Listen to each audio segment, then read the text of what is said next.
Raj news channel చూసేటోళ్ళందరికీ శనార్థులుల్లా మీరందరూ సంబురంగా ఉండాలి. మన వార్తలు దినం చూడాలని కోరుకుంటా. చలో మరి ఇయాల్టి మన రచ్చబండ ముచ్చట్లను షురు చేసుకుందాం. జనసేన పార్టీ 100 స్ట్రైక్ రేట్ తోని పోటీ చేసిన అన్ని జాగల గెలుచుడు. ఇటు కూటమి బంపర్ మెజార్టీతోని అధికారంలోకి వచ్చేటాళ్లకు చిన్న సీఎం అన్న జనసేన నాయకుడు నాగబాబుకు పదవి అగచ్చే అనుకుంటా కాలం గడుస్తుంది. కానీ ఇంకా సుతం ఏ పదవి అత్తలేకపాయనని జనసేన నాయకులు గులుక్కుంటున్నారు కదా. మొత్తానికైతే అనుకున్నట్టు పెద్ద పదవి వచ్చే వాళ్ళ దగ్గర పడ్డది. మరి అదేందో ఏం కథనో తెలియాలంటే ఈ వార్త చూడాల్సిందే. చలో చూద్దాం పాండ్రి మరి.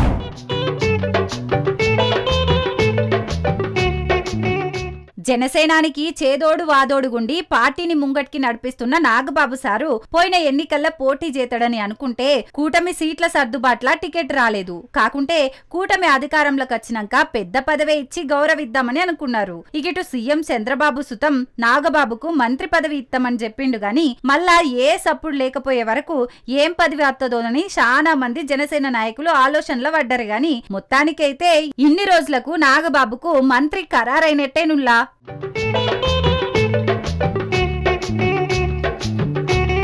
ఏపీలా 5 ఎమ్మెల్యే కోట ఎమ్మెల్సీ స్థానాలకు నోటిఫికేషన్ విడుదలైంది కదా. ఈ ఎన్నికల నామినేషన్ వేయనీకి ఈ నెల 10 తారీఖు దాకా గడువున్నది. 20 తారీఖు నాడు పోలింగ్ జరుగుతుంది. గాని పంకపాటికి ఎన్నికల్లో పోటీ చేయనికి సరిపోను బలం లేదు కాబట్టి అభ్యర్థిని నిలబెట్టే పరిస్థితి లేదు. ఇక 5కు 5 స్థానాలు కూటమి అభ్యర్థులే గెలిచే అవకాశం ఉన్నది. దాంట్లోకేంచి ఒక సీటు నాగబాబుకు ఖరారైందట. సీఎం చంద్రబాబు చిన్న సీఎం పవన్ కళ్యాణ్ ఇద్దరు కలిసి దీని గురించి మాట్లాడుకున్నారు కూడా. ఇక నాగబాబు ఎమ్మెల్సీగా ప్రమాణ స్వీకారం చేసినాక మంత్రిగా కూడా ప్రమాణ స్వీకారం చేయబోతున్నాడు అన్నట్టేనని ఈ ముచ్చట తెలిసి జన సైనికులు సంబురపడుతున్నారు. ఇక రేపుట్లా నామినేటెడ్ పోస్టులు ఇంకా దక్కుతాయని అనుకుంటున్న జనసేన నాయకులకు ఏం పదవులు అత్తాయో చూడాలి మరి.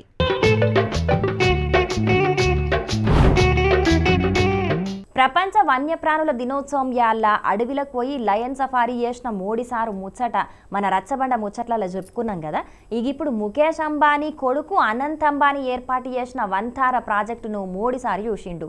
మరాడ మోడీ సారు ఏం చేసిండు, వంతార గురించి ఏం చెప్పిండో చూద్దాం పాండ్రులయ్యా. ప్రధాని మోడీ సార్ పాలు దాగిపిచ్చేది పిల్లి పిల్లలకి గిట్లా అనుకుంటున్నారా ఏంది? సింహం పిల్లలకు. అవును, మీరింటున్నది నిజమే, సింహం పిల్లలకే పాలు దాగిస్తున్నాడు. గుజరాత్ రాష్ట్రం జామ్నగర్ లో రిలయన్స్ ఫౌండేషన్ ఏర్పాటు చేసిన వంతారాకు పోయిన మోడీ సారు మొత్తం కలదిరిగి చూసిండు. దెబ్బలు దాకి పానం మంచిగా లేక అవస్థలు పడే జంతువులను కాపాడాలని చెప్పి వంతరాను షాల్ చేసిండ్రు కదా. ఇక ఆడికి పోయిన మోడీ సారు దాంట్లో ఉన్న వన్యప్రాణుల దావఖానాను, జంతువుల కోసం ఏర్పాటు చేసిన ఎంఆర్ఐ, సిటీ స్కాన్లు, ఐసీయూలు ఒకటేంది మనుషులకు ఏ సౌలతులైతే ఉంటాయో జంతువులకు సుతం అట్లనే ఏర్పాటు చేసిన అన్ని సౌలతులు ఎట్లున్నాయనేది తేరిపారి చూసిండు.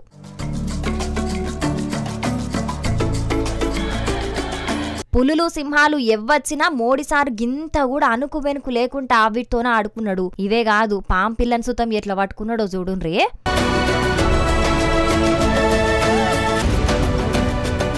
మూగజీవులంటే మోడీ సార్కు బగ్గనే పాయరం ఉన్నట్టున్నది. ఏ ఒక్క జీవిని ఇడిచిపెట్టకుండా అక్కడున్న అన్నిటినీ దగ్గరకోయి మరీ చూసిండు. గుజరాత్ రాష్ట్రం జామ్నగర్ లో రిలయన్స్ రిఫైనరీ కాంప్లెక్స్ లా 3000 ఎకరాలల్లో ఈ వంతరాన్ని ఏర్పాటు చేసిండ్రు. దీంట్లోనే దునియాలనే ఏనుగుల కోసానికి ఏర్పాటు చేసిన అతిపెద్ద దావఖాన సుతం ఉన్నది. మన దేశంలోనే కాదు పొరుగు దేశాలున్న జంతువులకు ఏ ఆపదచ్చినా ఇక్కడికి తీసుకొచ్చి చికిత్స చేసి మంచిగా అరుచుకుంటారట. ఈ వంతరాల ఏం దక్కో 2000 వన్యప్రాణులను కాపాడుతున్నారట.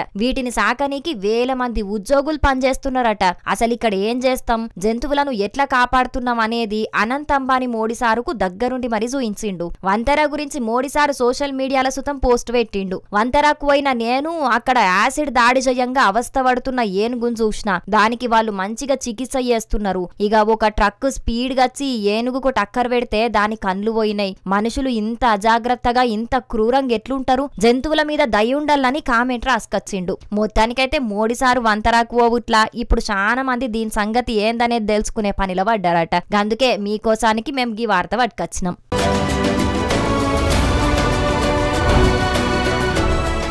సెంటర్ సర్కారు మామునూర్లో ఎయిర్పోర్ట్ కట్టడానికి పర్మిషన్ ఇచ్చింది అనగానే చాలా మంది సంబరపడ్డారు. ఇక బీజేపీ కాంగ్రెస్ పార్టీల లీడర్లు అయితే మేం చేయబట్టే ఎయిర్పోర్ట్ వచ్చిందని అదే మామునూర్లో లొల్లులు సుతం పెట్టుకున్నారు. ఇక ఏది ఏమైనా ఎయిర్పోర్ట్ వస్తుందని అందరు అనుకుంటే ఇప్పుడు మళ్ళీ కొత్త తిరకాసు వచ్చిపడ్డది. అగో మళ్ళేమైంది, ఇప్పటికే ఈ ఎయిర్పోర్ట్ చాలా ఆలస్యమైంది అని అంటారా? ఇగో ఈ వార్త చూస్తే ముచ్చటెందుకు పురాగా సమజవుతుంది, చూద్దాం.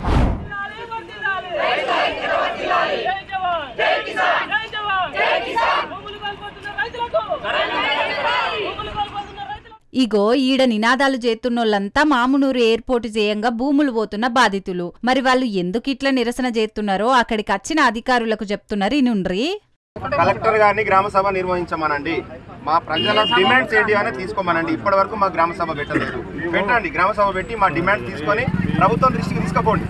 అవు మరి వాళ్ళన్నది కూడా నియమే. అసలుకు ఆ ఊళ్ళే గ్రామ సభ పెడితే కదా రైతులు ఆ ఊరోళ్ళ డిమాండ్లు వాళ్ళ తక్లీఫ్లు ఏందనేది తెలిసేది. అట్లా కాకుండా సీదా వచ్చి భూములు సర్వే చేస్తామంటే ఏ రైతులైనా ఎట్లా ఊరుకుంటారు చెప్పుర్రి. గందుకే ఇట్లలోళ్ళకి దిగిండ్రు. వరంగల్ జిల్లా కిలా వరంగల్ మండలం నక్కలపల్లి గుంటూరుపల్లి పరిధిలా 257 ఎకరాల భూమిని మామునూరు విమానాల డిపో కోసానికి తీసుకుంటున్నారట. ఇదివరకు మంత్రి కొండా సురేఖక్క అక్కడ భూములు పోయిన రైతులకు భూములకు మళ్ళా భూములు ఇస్తామని చెప్పిందట. ఇప్పుడేమో భూములియం పైసలే ఇస్తామని అంటున్నారట. అట్లనే ఇప్పుడున్న రోడ్డు అయితేనే వరంగల్ కు ఓనికే దగ్గరుంటదట. ఇక ఈ రోడ్డు తీసేస్తే వేరే ఊర్లకేంచి తిరిగి పోవుడు చాలా దూరం అవుతదని అంటున్నారు. మా ఊరి దగ్గరికి ఎయిర్పోర్ట్ అత్తున్నదని సంబురపడ్డం గాని ఇప్పుడు మమ్మల్నే ఇబ్బంది పెడుతున్నారని బాధపడుతున్నారు. ఎయిర్పోర్ట్ వచ్చింది అనుకోండి, మా రైతులు 253 ఎకరాలు పోతున్నాయి. భూమి కింద భూమి ఇస్తామన్నారు. మనకు మంత్రి గారు వచ్చారు గతంలో, మన ప్రకాష్ రెడ్డి ఎమ్మెల్యే గారు వచ్చారు. వాళ్ళు వచ్చినప్పుడు మీకు భూముల కింద భూమి ఇస్తాము, అక్కడ పంతిన్ దగ్గర ఇస్తామన్నారు, ఇక్కడ సెంట్రల్ జైలు ఎక్కడో ఇస్తామంటే మా రైతులు అప్పుడు కొంచెం హ్యాపీగా ఉన్నారు. ఈ భూమి కింద భూమి ఇస్తున్నారు కానీ మళ్ళీ తర్వాత మేము భూమి కింద భూమి 203 కోట్లు రిలీజ్ అయినాయి అంటే వాళ్ళు ఏ పద్ధతిలో రైతుల అభిప్రాయాలు తీసుకోలేదు. రైతులకు ఏం కావాలని న్యాయం చేయకుండానే డిసైడ్ కాదు కదా.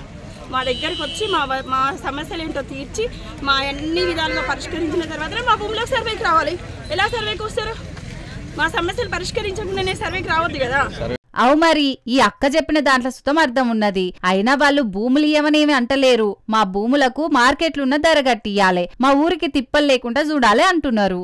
బరాబర్ ఇక్కడ ఎకరానికి 5 కోట్లు కావాలి. మా ఊరికి పక్కాగా హైవే రోడ్డు మా ఊళ్ళోంచి పోవాలి. అది మా డిమాండ్. మేము మా ఊరు నుంచి 175 ఎకరాల భూమి మేము ఎయిర్పోర్ట్కి ఇచ్చుకుంటూ మా ఊరిని మేము చీకట్లో పడేసుకోవాలా? అందరికీ సౌలతయ్యే ఎయిర్పోర్టు కోసానికి మా భూములను అగ్వసగ్వకిచ్చి మా బతుకులు చీకటి చేసుకోమంటారా చెప్పుర్రి. ఇటు భూములన్నీ పోయి అటు నష్టపరిహారం సుతం చక్కగా రాకుంటే మేము ఎట్లా బతుకుతామని ప్రశ్నిస్తున్నారు అక్కడి జనాలు. మరి ఇక మంత్రి కొండా సురేఖక్క మీరనుకుంటున్నట్టు మామునూరు ఎయిర్పోర్టు పనులు ఏం అడ్డంకులు లేకుండా ముంగట పడాలంటే ముందుగాల భూములు పోతున్న రైతుల దగ్గరికి పోయి వాళ్ళతోనే మాట్లాడుర్రి. వాళ్ళ బాధలేందో అరుసుకోండి. అంతేగాని పోలీసులను అధికారులను పంపి వాళ్ళను భయపెట్టి భూములు గుంజుకుంటామంటే ఇది మల్లో లగచెర్లైతది. కాబట్టి పంతాలకు ఓకుర్రి. అట్లనే మంత్రులో మాట, ఎమ్మెల్యేలు అధికారులు ఇంకో మాట మాట్లాడి రైతులను ఆగం చేయకుర్రి. ప్రభుత్వం తరపున ఏం చేయగలుగుతారో అదే చెప్పుర్రి. జల్దిన విమానాల డిపో పనులు షురూ చేయురని అంటున్నారు వరంగల్ జిల్లా జనాలు.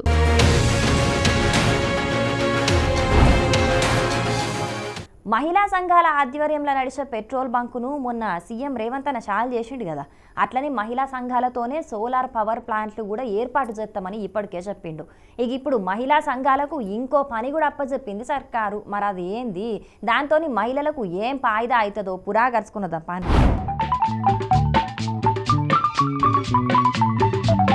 రాష్ట్రంలోన్న 1 కోటి మంది మహిళలను కోటీశ్వర్లను చేసే బాధ్యత మా ఇందిరమ్మ సర్కార్ తీసుకున్నది. మేం దానికోసమే పనిచేస్తున్నామని సీఎం రేవంత్ అన్న చెప్తున్నాడు కదా. ఇక దానికి తగ్గట్టుగానే ఒక్కో పని చేసుకుంటా పోతున్నది సర్కారు. మొన్నట్ల నారాయణపేటల పెట్రోల్ బంక్ షాల్ చేస్తే ఇప్పుడు ఆర్టీసీ అద్దె బస్సులు మహిళా సంఘాలకు అప్పచెప్తున్నట్లు జీవో సుతం జారీ చేసింది. మొదటి విడతల 150 మండల సమైక్యాలకు 150 ఆర్టీసీ అద్దె బస్సులు ఇస్తారట. ఇక తర్వాత మిగిలిన మండల సమైక్యాలకు 450 ఆర్టీసీ అద్దె బస్సులు అప్పచెప్తారట. ఇక మహిళా సంఘాలు బస్సులు కొనుక్కునేందుకు సుతం సర్కారే బ్యాంకు గ్యారెంటీ ఇత్తదట. ఇట్లా మహిళా సంఘాలు నడిపే బస్సులకు ప్రతి నెల ఒక్కొక్క బస్సుకు 77,220 రూపాయలను ఆర్టీసీ ఇస్తదట. అంటే ఈ పైసలతోనే ప్రతి నెల బ్యాంకులకు అప్పు కడతాయి అన్నట్టు. ఇక ఇట్లా మహిళా సంఘాలతోని ఆర్టీసీ బస్సులు నడుపుడు దేశంలోనే ఇది మొదటి పారట.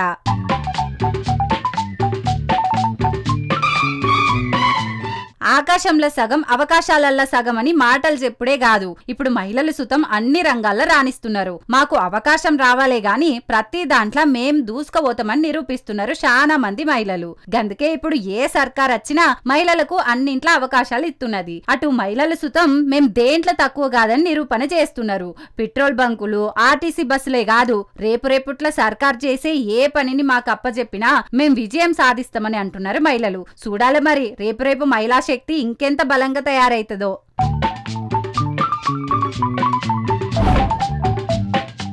ఈ గుట్కరాయిలు చల్లగుండా ఏం నవ్వుతారులా, నోట్ల ఇంత వేసుకొని ఎప్పటికీ కస్స పిస్స నవ్వులుకుంటా తుపుకు అని ఎక్కడ పడితే అక్కడ ఉంచుకుంటా అలుకు చల్లినట్టు చేస్తుంటారు. ఈ అగ్గిసుంటోళ్ళు ఏడుకన్నా అత్తే మాత్రం మొత్తం కంపు చేస్తారు. మంచి చెడ్డ ఏముండది, నవ్వులుడే పని అన్నట్టు చేస్తారు.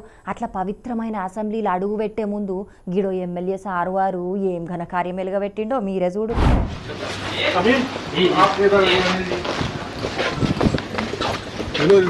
साफ करो भाई, कौन है सर? आप सफाई कर्मचारी को निकल जाओ.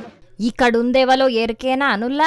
Uttar Pradesh speaker Satish Mahana sir. ఈ సారు అసెంబ్లీ సమావేశానికి హాజరు పడుతుంటే దర్వాజా దగ్గర్లనే ఎవలో పాన్ పరాకు నౌలి ఉమ్మేసింది చూసిండు. ఈ పని ఎవరు చేసిండ్రని గరానికచ్చి ఎంబట్నే దగ్గరుండి మరీ దాన్ని సాఫ్ చేయించిండు. ఎంతైనా అసెంబ్లీ మొత్తం ఆ సారు కంట్రోల్లోనే ఉంటది కాబట్టి దాన్ని మంచిగా చూసుకునే బాధ్యత సుతం తీసుకున్నాడు అన్నట్టు. మరిగా సాఫ్ చేయించి అట్లనే ఊకున్నాడా అంటే లేదు, సభకచ్చి ఈగో గిట్ల అందుకున్నాడు. आज सुबेरे मुझे सूचना मिली कि हमारे विधानसभा के इस हॉल में किसी माननीय सदस्य ने पान मसाला खाकर अपने वहीं पर सेवाएं दे दी थी. तो मैं आया था और मैंने उसके साफ करवाया है. मैंने वीडियो में उस माननीय सदस्य को देख भी लिया है, लेकिन मैं किसी इंडिविजुअल को अपमानित नहीं करना चाहता, इसीलिए उनका नाम नहीं ले रहा हूं. आगे से मेरी सभी सदस्यों से यह निवेदन है कि अगर किसी भी अपने साथी को ये करता हुआ देखें तो वो लोग वहीं रोक दें. मेरी बात समझे, हम सबकी विधानसभा है, ये सिर्फ एक अध्यक्ष की विधानसभा नहीं है. ये 403 मेंबर्स की बराबर की जिम्मेवारी है और उत्तर प्रदेश की 25 करोड़ जनता की विधानसभा है. इसको साफ सुथरा रखना हमारी जिम्मेवारी है और हम उसको करें, ये सबकी जिम्मेवारी. मैं किसी का भी नाम नहीं लूंगा, लेकिन जिसने किया है वो स्वयं आकर अगर मुझे कह देंगे कि उन्होंने किया है, नहीं, वो अपने आप आ जाएंगे तो ठीक है, नहीं तो फिर मैं बुलवा लूंगा. చిన్నప్పుడు స్కూల్లో ఎవలన్న పెన్నులో పెన్సిల్లో మాయం చెప్తే మర్యాద కొద్దీ ఎవ్వరు చూడక ముందు మీరే తెచ్చి ఇక్కడ పెట్టుండ్రి, లేకుంటే ఎవ్వరు తీసిండ్రో దొరకబడితే మాత్రం మిమ్మల్ని కోదండం ఎక్కిస్తామని సార్లు బెదిరించినట్టు ఉత్తరప్రదేశ్ స్పీకర్ సారు సుతం మర్యాద కొద్దీ ఈ పని చేసిన సభ్యుడెవలో చేసిన తప్పును అంగీకరించాలే, లేకుంటే ఈ పని ఎవ్వరు చేసిండ్రో నేను వీడియోలో చూసిన కాబట్టి నేనే ఆ సభ్యునికి ఫోన్ చేస్తానని వార్నింగ్ ఇచ్చిండు. మల్లోపరి ఇసుంటి చెత్త పనులు ఎవ్వరు చెయ్యొద్దని హెచ్చరించిండు. అసలుకైతే ఈ గుట్కాలు తినేటోళ్ళు మన దగ్గర తక్కువనే గాని యూపీ, బీహార్ రాష్ట్రాల్లో మాత్రం గుట్కా తినని మనిషే లేడన్నట్టే ఉంటది. సర్కార్ ఆఫీసులైనా దావకాన్లనైనా ఏ మూలకు చూసినా గుట్కా నౌలి ఉంచిన మరకలేగా అనస్తాయి. సందు దొరికితే చాలు తుపుక్ అనుకుంటా ఉమ్మేసేటోళ్ళే దర్శనమిస్తారు. ఇక ఇప్పుడు ఏకంగా అసెంబ్లీని సూతం ఇడిచి పెట్టలేదన్నట్టు. అరే ఎమ్మెల్యే అంటే ఎంత గౌరవం ఉంటది, ఏం కథ నెరి గింత అధ్వానంగా అసెంబ్లీలనే గిట్లా ఉంచితే ఏమన్నట్టు చెప్పుండ్రి. కనీసం ఎమ్మెల్యే అన్న సోయి కూడా లేకుండా మెదులుతున్నాడంటే ఆయననేమనల్లో కూడా సమజ్ కాకుంటున్నది. నా పేరు ముఖేష్, గుట్కా తంబాకు జయంగా నాకు నోటి క్యాన్సర్ వచ్చింది, నా వైద్యం కోసం మా అమ్మ తన చేతి గాజులు 2 అమ్మేసింది అనే డైలాగును ప్రతి సినిమా పడే కంటే ముందే వేస్తారు. అది చూసన్నా కొందరు మారతారు కావచ్చని సెంటర్ సెన్సార్ బోర్డోలు ఈ ఉపాయం చేసిండ్రు. కానీ ఈ ఎమ్మెల్యే మాత్రం మా అమ్మ గాజులు అమ్మాల్సిన పని లేదు, రాజకీయంలోకి వచ్చి నేను మస్తు పైసలు సంపాదించినా అవిటినే ఖర్చు పెట్టుకుంటా అనుకున్నట్టున్నాడు. అందుకే ఈ బేకార్ పని చేసిండని సోషల్ మీడియాలో పోట్టు అందుకుంటున్నారు. ఏం చేస్తాం, కొందరు ఎమ్మెల్యేలు సుతం గట్లున్నారు మరి.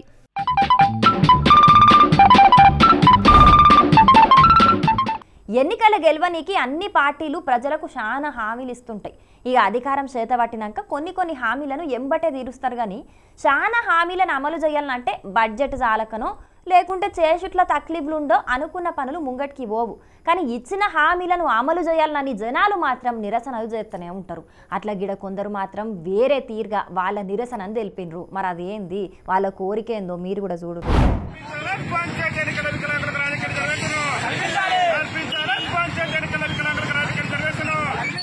వాళ్ళు చేస్తున్న నినాదాలు కాదు, ముందుగల్లా వాళ్ళ మెడలేం వేసుకున్నారో చూసిండ్రా. ఇప్పుడు మల్లోపరి పరీక్ష చూడుర్రి.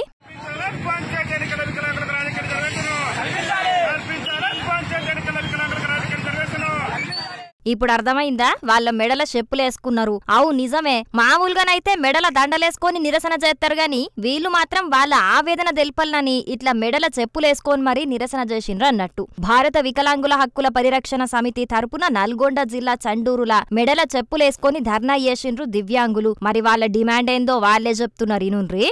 తెలంగాణ రాష్ట్ర ముఖ్యమంత్రి రేవంత్ రెడ్డి గారిని మరి ఏదైతే తెలంగాణ రాష్ట్రంలో త్వరలో జరగబోయేటటువంటి పంచాయతీ ఎన్నికల్లో వికలాంగులకు జనాభా తమాషా ప్రకారం రాజకీయ రిజర్వేషన్ కల్పించాలని చెప్పేసి భారత వికలాంగుల పరిరక్షణ సమితి ఆధ్వర్యంలో ఈ రోజు చెన్నూరులో మరి వికలాంగుల సమాజాన్ని వివరిస్తున్నటువంటి చెయ్యి పార్టీ ముఖ్యమంత్రి రేవంత్ రెడ్డి తీరును నిరసిస్తూ ఈ రోజు చెప్పుల దండలు మెడలు వేసుకొని మా వికలాంగుల సమాజం నిరసన వ్యక్తం చేస్తుంది.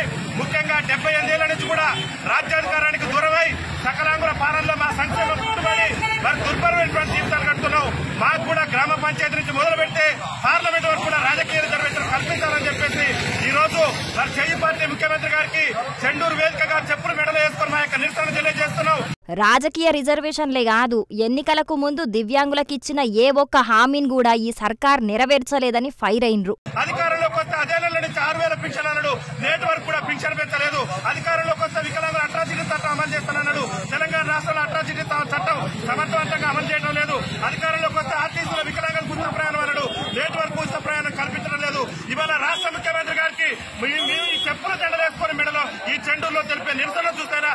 రాష్ట్ర ముఖ్యమంత్రికి వెంటనే మేం చెప్పుల దండలు మెడలేసుకొని చేసిన నిరసనలు యూసైనా ముఖ్యమంత్రికి చలనం కలగాలే. వెంటనే అసెంబ్లీని ప్రత్యేకంగా సమావేశపరిచి రాబోయే స్థానిక సంస్థల ఎన్నికల్లా మా దివ్యాంగులకు మా జనాభా నిష్పత్తి ప్రకారం మాకు రాజకీయ రిజర్వేషన్లు కల్పించాలే, లేకుంటే పెద్ద ఎత్తున ఉద్యమాలు చేస్తామని హెచ్చరించిర్రు. మరిగా దివ్యాంగులకు ఎన్నికల ముందిచ్చిన హామీలను అమలు చేసుడుతోనట్టుగా వాళ్ళ జనాభా నిష్పత్తి ప్రకారం వాళ్లకు అవకాశాలు కల్పిస్తారో లేకుంటే దివ్యాంగులేం రాజకీయాలు చేస్తారని లైట్ తీసుకుంటారో తెలియదు గాని మన సీఎం రేవంత్ అన్న మామ సూదిని జైపాల్ రెడ్డి సారు మాత్రం దివ్యాంగుడైన దేశ రాజకీయాల్లో మస్తు పేరువైండు. ఆయనే కాదు చాలా మంది దివ్యాంగులు రాజకీయాల్లో రాణించిరు కాబట్టి గ్రామ స్థాయి నుంచే దివ్యాంగులకు అవకాశాలు కల్పియాలే అని అంటున్నారు దివ్యాంగుల టాలెంట్ తెలిసినోళ్ళు.